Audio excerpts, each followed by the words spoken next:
नमस्कार दोस्तों, स्वागत है आप सभी का आपके अपने YouTube channel M with Varun में। तो दोस्तों, जैसा कि आप सभी को सीटेट के रिजल्ट का वेट था, तो फाइनली कल सीटेट ने रिजल्ट जारी कर दिया था। मैं आपको इस वीडियो में ये बताऊंगा कि क्या नॉर्मलाइजेशन लगा है या नहीं लगा है, और नॉर्मलाइजेशन अगर नहीं लगा है तो किन बच्चों को सबसे ज़्यादा इसमें लॉस हुआ है, किस शिफ्ट को सबसे ज़्यादा कम नंबर मिले हैं और किस शिफ्ट में सबसे अधिक नंबर आए हैं लोगों के। तो दोस्तों, सबसे पहले ये बात करते हैं कि नॉर्मलाइजेशन क्यों लगाया जाता है। तो दोस्तों, जैसे किसी छात्र का पेपर 27 को था, ठीक है दोस्तों, और उसका पेपर आ गया टफ, तो उसकी अगर 100 नंबर की तैयारी होगी, जैसे मान लो अगर वो इसका पेपर इजी होता तो उसके 100 नंबर आ जाते, अगर इजी पेपर होता उसका। तो अगर उसके 80 नंबर आए हैं तो इसमें इस छात्र की गलती क्या है कि उसका पेपर कठिन आया। अगर वो इजी होता उसका पेपर तो हो सकता था 100 से अधिक उसके नंबर आ जाते, पर उसका 27 दिसंबर का पेपर था, या किसी भी शिफ्ट में था, या किसी भी दिन था, जिस जिस दिन पेपर कठिन था उस दिन का मान लो कि 27 दिसंबर। मैं एग्जांपल ले रहा हूँ क्योंकि इस दिन सबसे ज़्यादा छात्र फेल है। मैं आपको प्रूफ करके भी दिखाऊंगा कि क्यों इस दिन सबसे ज़्यादा छात्र फेल हैं। ठीक है दोस्तों, तो देखिए उसके 80 मार्क्स आए, ये फेल हो गया छात्र। और जिस एग्जाम्पल लेते हैं, और दूसरा एग्जाम्पल ये लेते हैं कि जिस छात्र का पेपर 16 दिसंबर को था, ये पेपर आया जी, और इसकी तैयारी थी 5,90,000 नंबर की, और इसके आ गए 120। ठीक है दोस्तों, तो दोस्तों यहाँ से बेनिफिट कैसे हुआ, जिसका पेपर 16 दिसंबर को था, और घाटा कैसे हुआ, जिसका 27 तारीख को पेपर था। अब इसी कठिन और सरल के अंतर को बराबर करने के लिए नॉर्मलाइजेशन लगाया जाता है। ठीक है दोस्तों, क्योंकि नॉर्मलाइजेशन एक ऐसी क्रिया है जिसके साथ ही साथ पक्षपात भी दूर किया जाता है।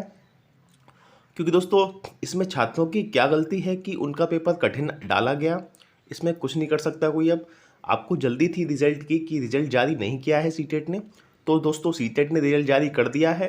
सीटेट ने यहाँ पे बहुत बड़ा खिलवाड़ किया है बच्चों की ज़िंदगी के साथ, क्योंकि दोस्तों इन्होंने अपने नोटिस में बताया था कि हम नॉर्मलाइजेशन लगाएंगे। अगर यहाँ नॉर्मलाइजेशन लगाया जाता दोस्तों, ठीक है, अगर है यहाँ नॉर्मलाइजेशन लगाया जाता तो अभी आपका 29% रिजल्ट आया है। अगर नॉर्मलाइजेशन यहाँ पे होता तो ये रिजल्ट 40% से अधिक आता, क्योंकि दोस्तों नॉर्मलाइजेशन में क्या होता है कि आपके 2 से 3 नंबर बढ़ने के चांसेस होते ही हैं। हालांकि उन शिफ्ट के नंबर अवश्य बढ़ते जिनका पेपर थोड़ा कठिन था, और वो छात्र आपके 3 या 4 नंबर से रह गए होंगे। मैं मानता हूँ कि जिन छात्रों का पेपर थोड़ा कठिन था वो 3 या 4 नंबर से पास होने से रह गए होंगे। तो दोस्तों, इनमें इन छात्रों की गलती क्या है, अगर इनका पेपर थोड़ा सरल आता तो दोस्तों ये इजीली पास हो जाते। ठीक है दोस्तों, पर दोस्तों ये नॉर्मलाइजेशन ना देकर सीटेट ने पक्षपात किया है। अब आपका रिजल्ट जारी हो चुका है, अब आप इसमें कुछ नहीं कर सकते। और दोस्तों मैं आपको बता दूं, जो बच्चों ने गलत प्रश्न थे उन पर आपत्तियां डाली थी, अभी ये भी नहीं बताया कि सीटेट ने उन पर कॉमन अंक दिए हैं या नहीं दिए हैं।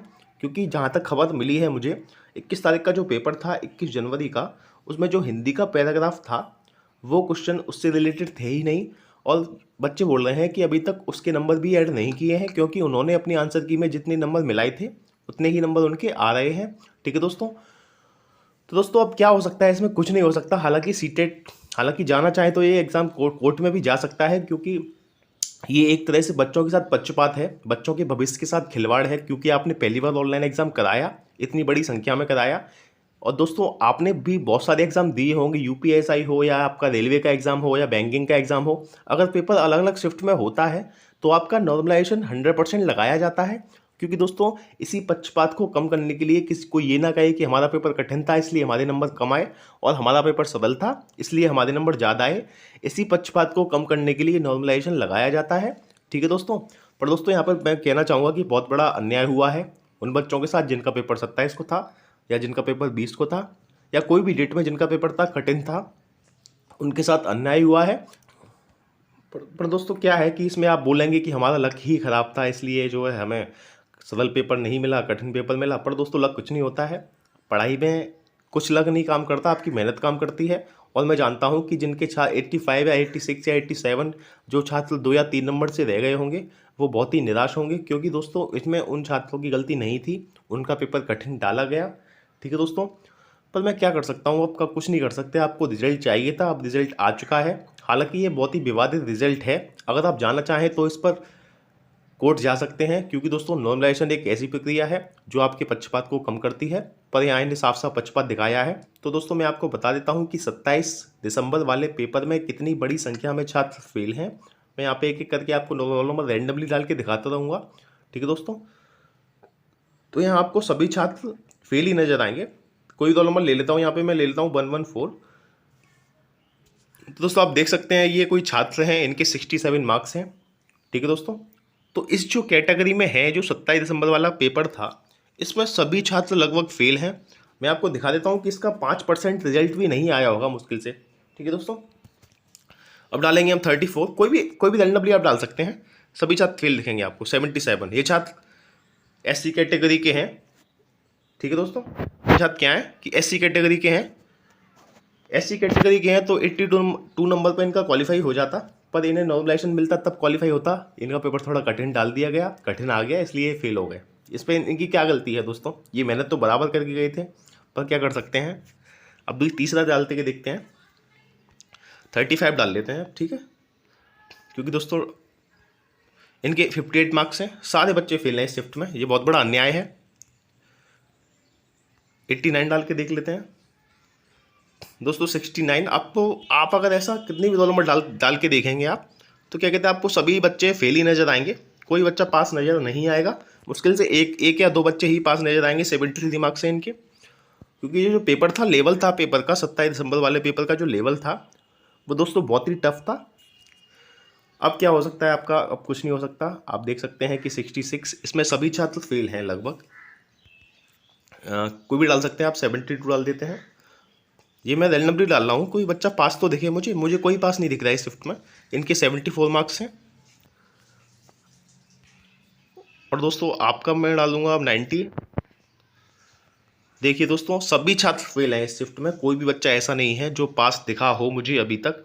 12 डाल के देख लेते हैं। आप कहेंगे कि आपको पता होगा सारा कुछ। 79, ये छात्र भी जो है 3 नंबर से फेल है। क्या कर सकते हैं दोस्तों? अब डालेंगे हम 110। देखिए दोस्तों 83 OBC, ये हालांकि पास हैं, क्योंकि आपने देखो हमने 10 से 12 रिजल्ट चेक कर लिए हैं, इसमें से मुश्किल से एक बच्चा पास निकला है। आप देख सकते हैं कि कितनी बड़ी संख्या में बच्चे फेल हैं यहाँ पे। 109, 64। ठीक है दोस्तों, तो क्या कर सकते हैं दोस्तों? अब क्या हो सकता है? कुछ नहीं हो सकता। आपका जो रिजल्ट है उससे आपको संतुष्ट होना पड़ेगा। मैं आपसे कहना चाहूँगा कि आप निराश मत होइए, आप अगले एग्ज़ाम की तैयारी करिए। जो आपका आने वाला CTET है उसकी आप तैयारी करिए, क्योंकि दोस्तों अब जो CTET होगा आगे, वो मुझे नहीं लगता कि ऑनलाइन कराया जाएगा। वो आपका पेपर अब ऑफलाइन ही होगा, क्योंकि दोस्तों CTET बहुत पछता रहा होगा ऐसा पेपर ऑनलाइन कराने में, क्योंकि इतनी बड़ी संख्या में गलतियां थी। और दोस्तों अभी तो ये भी नहीं कह सकते कि जिन प्रश्नों पर आपत्तियां दर्ज की गई थी उन पे नंबर दिए हैं कि नहीं दिए हैं। इस बार पेपर में बड़ी संख्या में गलतियां थी। तो दोस्तों जो CTET या CBSE के पदाधिकारी हैं, उन्होंने इस बार निराश किया है रिजल्ट को लेके। ये रिजल्ट कह सकता हूँ मैं कि छात्रों के हित में नहीं है। हालांकि जो पास हैं मैं उनको बहुत बहुत बधाई देता हूँ, उनका लक भी साथ दिया उनका कि उनका पेपर ईजी आ गया। ठीक है, पर जो छात्र मेहनत करके गए थे, क्या आप उनके लिए खड़े नहीं हो सकते? उन छात्र की क्या गलती है कि उनका पेपर टफ आया और वो 2 या 3 या 4 नंबर से फेल हो गए? ठीक है दोस्तों, तो आप कुछ नहीं कर सकते हैं। अब आप एक काम करिए, मुझे वीडियो के कमेंट बॉक्स में मुझे बताइए कि आपका पेपर किस डेट को था और आपका जो है कितने मार्क्स आए हैं। इससे मुझे ये पता चलेगा कि कौन सी डेट का पेपर सबसे ज़्यादा कठिन था और कौन सी डेट का पेपर सबसे ज़्यादा ईजी था।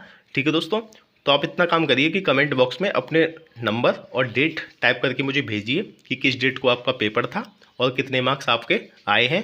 पहले पेपर की बात कर रहा हूँ दोस्तों, ठीक है। और दोस्तों मैं आपको ये बता दूँ कि किसी भी एग्ज़ाम की सबसे सही और सटीक जानकारी के लिए मैंने ये चैनल बनाया है।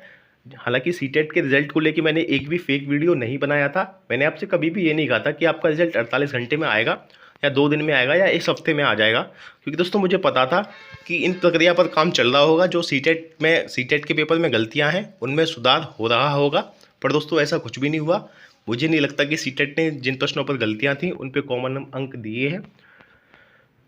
क्या कर सकते हैं दोस्तों, अब समय निकल के आपको रिजल्ट चाहिए था, आपने ट्विटर कैंपेन चलाया कि CTET रिजल्ट जारी करें, पर दोस्तों रिजल्ट आ गया, पर ऐसा रिजल्ट आया जो कई छात्रों के हित में नहीं रहा। पर अब कुछ नहीं हो सकता है। ठीक है दोस्तों, तो मिलते हैं नेक्स्ट वीडियो में। आप अपना ध्यान रखिएगा, आप निराश मत होइए। आपका जो अगला CTET है वो 1-2 महीने के अंदर आपका इसका नोटिफिकेशन जारी कर दिया जाएगा। आप अभी से उसकी तैयारी में लग जाइए। और दोस्तों अगर आप तैयारी करना चाहते हैं तो आप हमारे चैनल से जुड़ जाइए। मैं यहाँ आपको क्लासेस दूंगा, जब CTET का नोटिफिकेशन आएगा तब मैं आपको क्लासेस देना स्टार्ट कर दूंगा, आपको अच्छे से क्लासेस दूंगा। ठीक है दोस्तों, तो आप परेशान मत होइए, आपका अगला CTET अच्छा होगा। आप इसी उम्मीद में अपनी तैयारी कीजिए। ठीक है दोस्तों, मिलते हैं नेक्स्ट वीडियो में। धन्यवाद। जय हिंद, जय भारत।